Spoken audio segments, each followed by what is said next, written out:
But thank you for calling, and looking forward to seeing you this coming Tuesday over here at the Hanover Theater here in Excellent. Worcester. Yeah. I look forward to my visit there. Yes. An astrophysicist goes to the movies. So basically, what you're doing is you're covering some movies, and you're talking about the way science is portrayed in these movies, and some get them very right, and some get them very wrong, and you're going to be covering that. Now, correct me if I'm wrong, Dr. Tyson, but you are a bit of a Trekkie. Is that correct? So, first, call me Neil. Okay. Oh, okay, and sure. Second, there are Trekkies out there, and I don't want to usurp. I don't want to claim more than what I am. Okay. I'm a bigger fan of Star Trek than of Star Wars. That's how the kingdom divides. Right.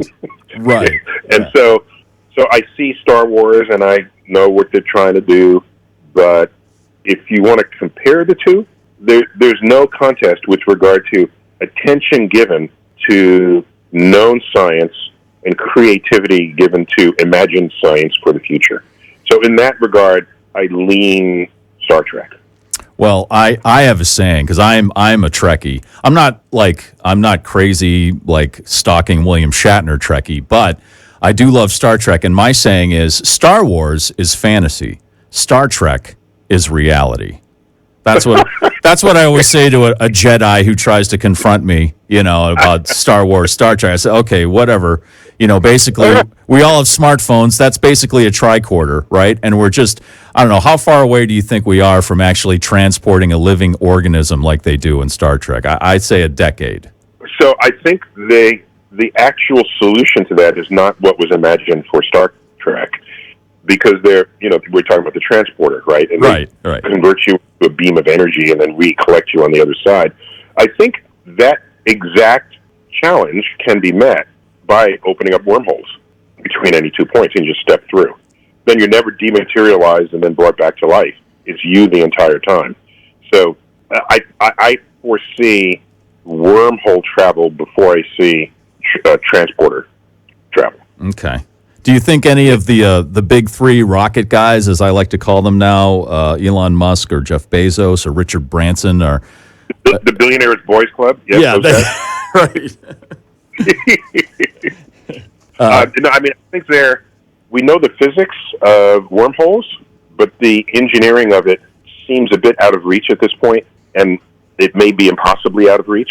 But for me, it's not any more out of reach than dematerializing you and then recreating you on the other side. But by the way, once you're dematerialized, why not make 6 copies of you? I mean, I don't know if there's any episode of Star Trek that addressed that. But once we know all the information contained within you, and then you can rebuild that information, I can make as many copies of you as I want at that point. So that's an interesting concern, I think, that has never been addressed. Well, at least not in context. I can see making 6 copies of Neil deGrasse Tyson, because I think personally the world would be a better place for that. But 6 copies of me, I don't know. My wife might have something to say. Like, there's one is enough of you, Mike. It's like... So, and when you're at the Hanover Theater on Tuesday, you're not just going to be covering science fiction movies. You're going to be covering a very diverse collection of movies, right? You're not sticking to science fiction. Correct. In fact, only a few of them will be literal science fiction films. I think the movie Gravity, I give a shout out to. Also, War of the Worlds, and although that's all happening on Earth rather than in space, but it involves, invaders from Mars. I also give a shout out to The Martian and to the movie Contact, but that's fine. Those are science fiction movies. You expect that a scientifically literate person would have something to say about that. So we're there, and so I give you that. But there are other movies that you just might not have thought of that has interesting science in them. For example, Frozen. Yes. I don't think people go to Frozen to come out saying, gee, I was scientifically enlightened by that. But I found things in it and other movies that you would not suspect that had elements of science that I say, hey, they put a lot of thought into this. And since it's completely animated, there's no accidental display of something. Everything is done on purpose. right down to every frame that appears. And so I would say most of what I'll be presenting are movies that are not really about science, but there's something interesting scientific that happens in them that's worth noting. And so this is when I offer a comment. But, by the way, there's a quote from Mark Twain, which, because people say, I'm never inviting you to see a movie with me because you'll just, right. You'll be crabby the whole time. and it's like, no, I'm silent. Okay? You know who's crabby the whole time? Are people who read the book first. Oh, They're yeah. never happy. Oh, Leave them at home with their book, okay? You can take me to the movies. I'll be on my best behavior. And here's what I give you. I quote Mark Twain. Okay. First get your facts straight, then distort them at your leisure. Ah, yes. That is how I want to look at it, right? So I'll give an example. In Star Wars The Force Awakens, in fact, what I'm about to describe to you is not in this talk. Okay. I've created an astrophysicist goes to movies, the sequel. It's in that one. So if the Hanover Theater invites me back next year, we can do the sequel to it. Okay. But just as an example, in Star Wars The Force Awakens, Episode 7, I think it was Episode 7, the new Death Star has extra energy powers, and it's endowed by extra. So what they do, it parks next to a star and sucks out all the energy of the star. And then it uses that energy to destroy planets. So that's a badass Death Star compared to the original, right? Which would only be able to destroy one planet, right, with all of its energy. So okay, all right. But holding aside the fact that if you took all the energy in a star and put it in you, you would be a star. Okay, just hold that aside. Let's assume they have special containment vessels to put it in. Do you realize how much energy is actually in the star? Clearly, no one in Star Wars did this calculation. Because had they'd realize they could destroy 10,000 planets, not just 8 or 5 or whatever it was that was so diabolical about the new powers that the Death Star could now wield. So this is an example of where knowing the science could have enhanced the plot line. Because so often you hear producers, creators, set designers, no, we're going to ignore the science because I have this story I need to tell and it's going to constrain me. No. The universe is more interesting, more diverse. It is more mind-blowing than probably anything you're going to think up, in your sketches for the scene that you're imagining. So that's an example. So these are the kind of things I point out. Places where science could have enhanced the plot, places where science you didn't care about it, but the fact that you went there, I'll give you a shout-out for that. I'll give you a hall pass. If you didn't get it right, but you went there and you didn't have to go there, I'll give it to you. Here's another example. This is in the sequel. Again, so I'm giving you stuff that's not even... So in the movie L.A. Story, yes, Steve Martin, a charming rom-com, okay? Yeah. Completely charming.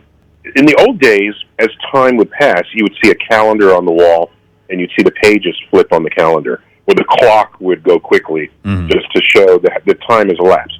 Well, in this, they don't use those two devices. They use the phase of the moon. The moon shows up in the beginning, middle, and end, and its phase is changing throughout the show. You don't have to pay attention to that, because so what? But I paid attention to it, and I know exactly now how much time has passed. Is it a week? Is it 2 weeks? Is it a month? I see the phase of the moon, and they thought about it.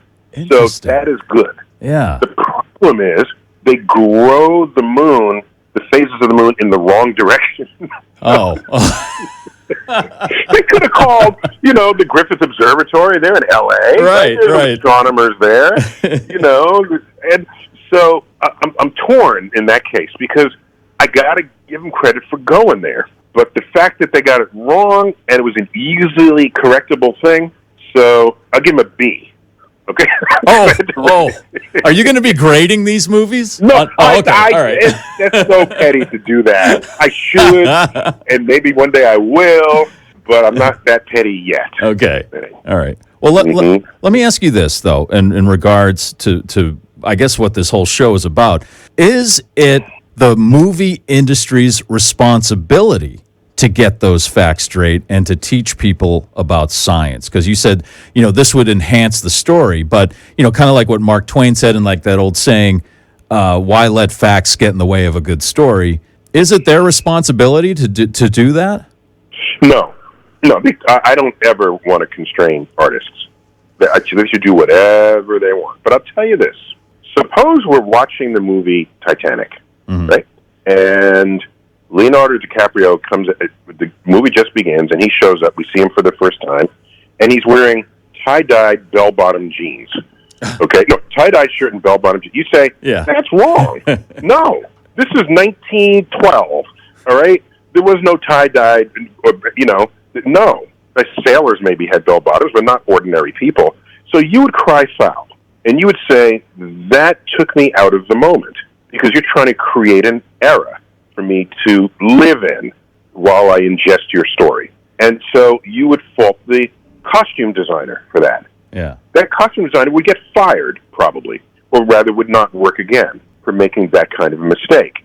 That's a stupid example, of course. Let me give a more subtle, interesting example. Let's say there's a Jane Austen period piece when we heard novels, early 1800s or so. So a carriage drives up to the country estate, and the people get out, and they're wearing derbies instead of top hats. Okay? Yes. Yeah. I wouldn't know the difference, but if, let's say, you study history, you say, no, the derby was not in style over that period. And if you know that, it takes you out of the moment. So why? And here's another example. We've all experienced this for sure, because we all know there's some car enthusiast in our lives that we would call our friend. You watch a movie, again, a period piece. Let's say it takes place in 1962. No, let's say it takes place 1958, and there's a 1962 Chevy Bel Air parked in the street. They'll say, no, the car didn't exist yet. Right. And you say, wow, that's cool. You know that. These people with this knowledge get our respect, and they get our admiration for not only being that perceptive, but having the knowledge to comment in that way. All I'm asking is that I get no less respect than others who are doing exactly the same thing with other aspects of the film. Right. So the more scientifically literate the public is, the less the producers can get away with not paying attention to science that they could have. And so the pressure on them will be from the public, more than just from me just describing what they did right or wrong. So they can do whatever they want, really. But we have a growing community of geeks. Yeah. Woo! Yeah, and what's my evidence of this? Just visit any Comic-Con. Right. The New York one, the San Diego one, of course, is the original big one.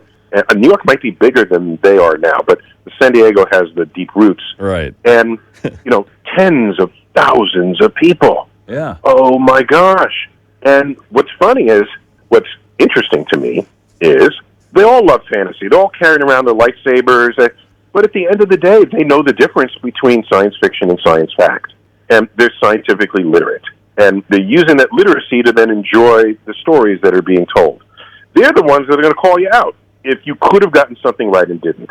And so ultimately, perhaps science and films will achieve the expectations, will rise to the expectations of the viewer the way a costume designer does, a set designer, look at the TV series Mad Men. There was a huge investment in time, energy, props, so that took place in 1961 and 62 and 63. And the comments that they made, which were current news at the time, but it's only showing up in the show. Oh my gosh! Watching that, you go back to other shows, you say, "Man, they just messed up in these other shows. They didn't even do their homework." Right. Do the homework. Go look at magazines of the day and see how people dressed. Look at what was written and see how people spoke.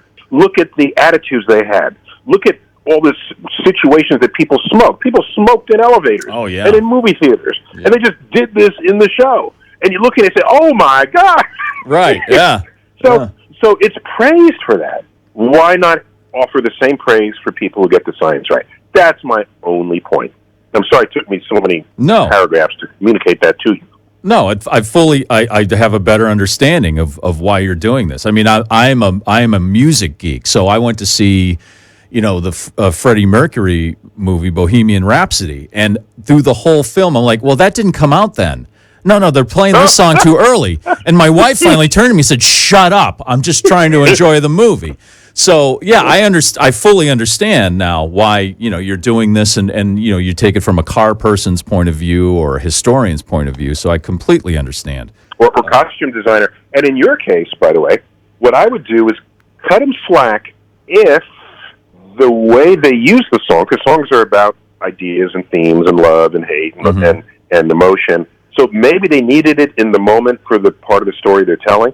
So they had to play a little loosey-goosey with the timeline. Mm-hmm. That's where you give them a Mark Twainian hall pass. Right. With the get your facts straight, then distort them. But if it's just blind ignorance, there's no excuse for that. Well, Neil deGrasse Tyson, thank you so much for taking the time. Hanover Theater here in Worcester next Tuesday. An astrophysicist goes to the movies. I'm very much looking forward to this. One final question, since we're in the season now, will you be covering any holiday movies or Christmas movies? Oh, wow. Something about Santa and how he gets those reindeer to fly, or something like that. Yeah, I was just thinking. I don't know. Just. 'Tis the season. All right, let me think about it. I have a week.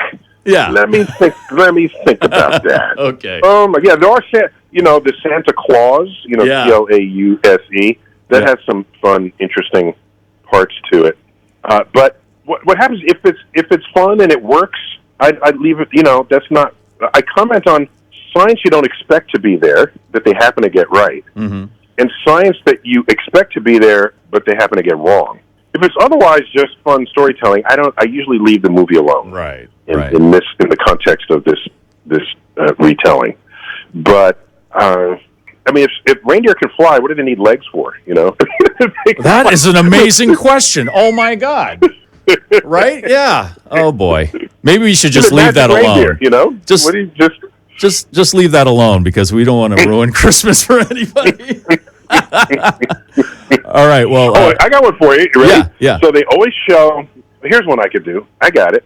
I'll find some movie clip where you go to the North Pole and you see Santa in his workshop. And usually there's like mountains and trees and things in the way. And then I just remind people, there's no land on the North Pole. Right, it's all ice. Yeah, right?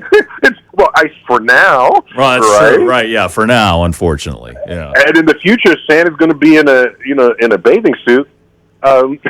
Yeah, he's going to be like Costner in Waterworld. Yeah, exactly. Yeah, right, exactly. All right. Well, Neil deGrasse Tyson, thank you so much for taking the time. It was a real pleasure talking with you, and I'm looking forward to seeing you and the movies you cover next Tuesday, Hanover Theater here in Worcester. Thank you so much, Excellent. sir. Thanks for having me.